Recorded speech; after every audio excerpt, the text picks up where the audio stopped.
Welcome you all.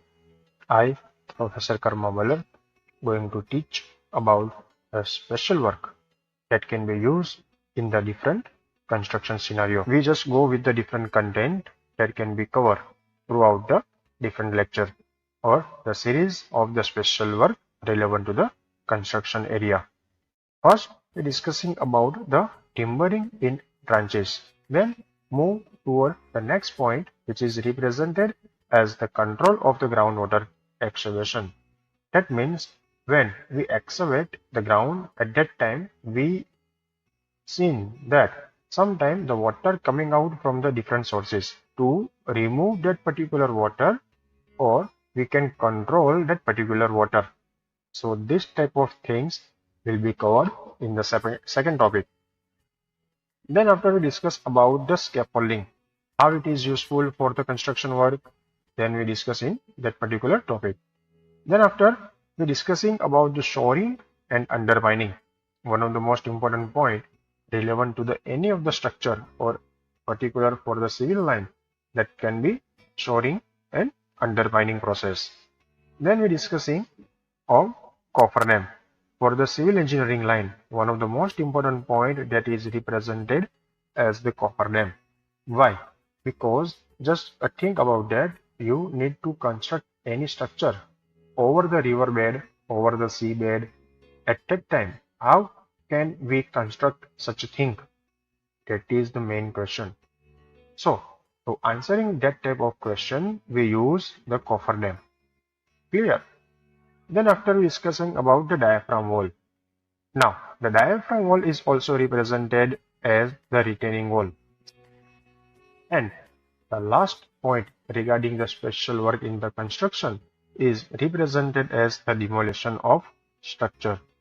In today's lecture, we only discussing about the first point or first content that is represented as the timbering in trenches. So, let's on. Now, first, what is the actual meaning of trenches? We're just going with the definition of the trenches and the definition of the timbering in trenches. Now, the timbering in trenches, that means a trenches is the one type of excavation work that can be covered in a particular ground. Okay, so what does it mean?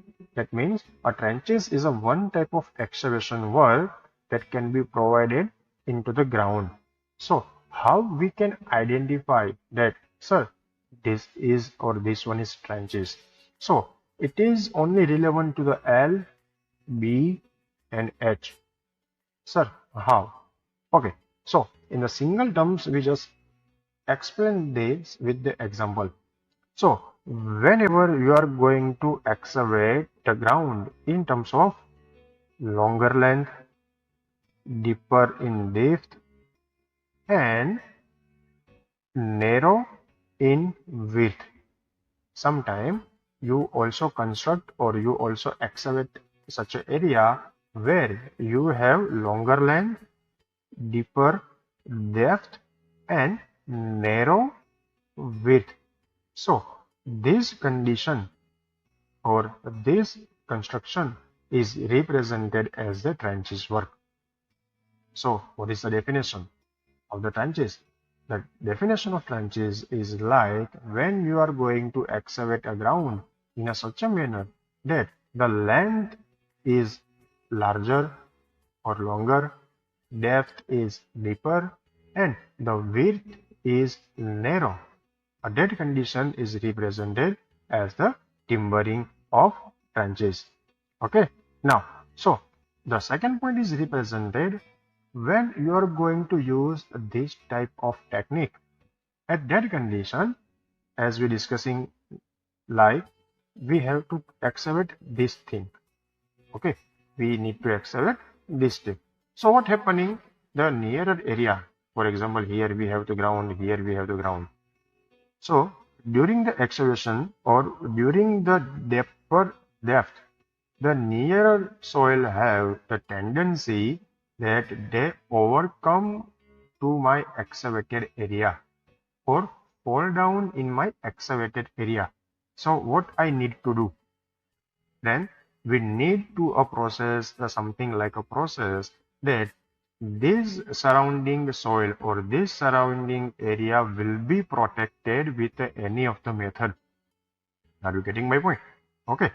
What happening during the excavation? What the things happen at my site? The surrounding soil or the surrounding area have the tendency that overcome to my excavation site. So we use the different technique that can be provide a temporary or a permanent support to my nearer soil or nearer area, and that temporary support is represented as the timbering in trenches. That's it. So we have two definitions. The first point, the definition for the trenches, and the last point is the definition of timbering in trenches. Okay.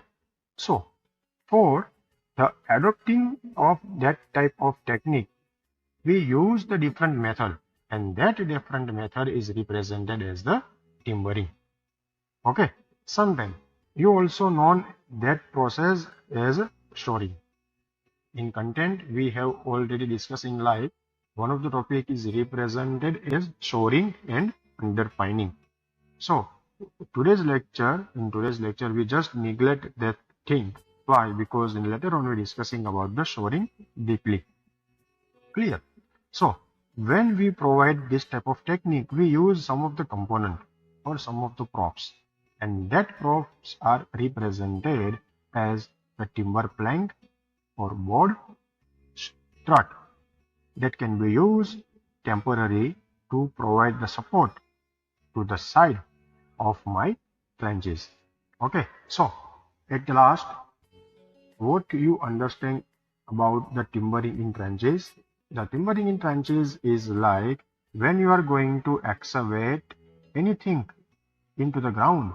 At that time, you also provide the support to your outer area or to the nearer area to protect that soil. And for the protection of that soil, we use some of the technique, and that technique is represented as the timbering of trenches. Okay, now we just go with some of the example. So consider this figure is number 1 and this figure is number 2. What happening in number 1 figure? So taken an example like we need to underline some of the pipeline, either gas line, either pipeline, either telecommunication line, either wiring, so and so and so. Okay, so in the figure number 1, as we seen, like we only provide the trenches. That means we only providing the excavation area, but we did not provide any supporting material in my excavated area. So because of this practice, what happening? The outer area will be pulled down at my site, or the chances of accident are occur. And because of that, some of the accident will be happening at my construction site. Clear? So we just neglect the figure number 1. And to overcome that practice, we have the figure number 2. So in figure number 2, we can easily see that we have the trenches. That means we have the excavated one, and we also providing the support to my nearer side.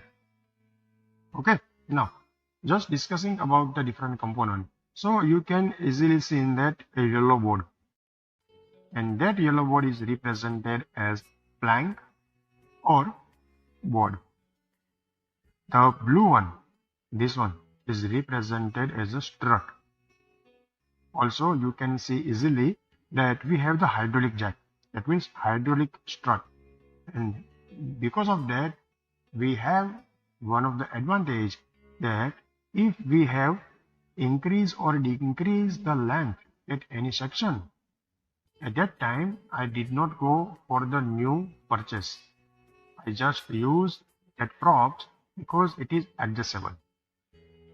Okay, so at that time we have the installation process of the different pipeline, and for that I need to excavate such a thing that I can underline my pipeline.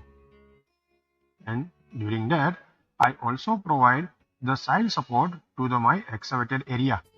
And for the side support, I use plank or board with strut, and all the process are temporary. Also, we are going to another example. Clear? So you can understand easily that what is the meaning of trenches in terms of construction era and what is the meaning of timbering in trenches. Clear? So in the both figure, you can easily see that we have the protection to the outer area that cannot be pulled down at my side, and in the figure number 2, the same practices are happening at the another side. Clear? Now, so sir, we have different component or different condition in terms of LBH. That means, sir, I have very larger length, I have very larger depth, or very lower depth, or very lower length. So, in the all type of condition, only single type of method will be used. That type of question will be arise. And to answering that question, we have different types of method. So the method is classified according to your depth of your excavation. So in how much depth you want to go, at that time the different method will be utilized. So for that we have different method. The first method is represented as the step bracing, then box, then vertical sheet, then runner system, and thereafter sheet pile. Okay, so each and every method is depending on how much depth you want to go. Either you are going with the 2 meter, or either you are going with the 3 meter, or 4 meter, or 5 meter. So depending on the depth, we choose the different method. Clear? So I hope that in first lecture you understand properly what is the meaning of trenches, what is the meaning of timbering in trenches, and what are the different methods that can be used for the timbering in trenches. So that's it for today's lecture. In next lecture, we just continue with the different method. Stay tuned. Have a safe life and safe day. Thank you so much.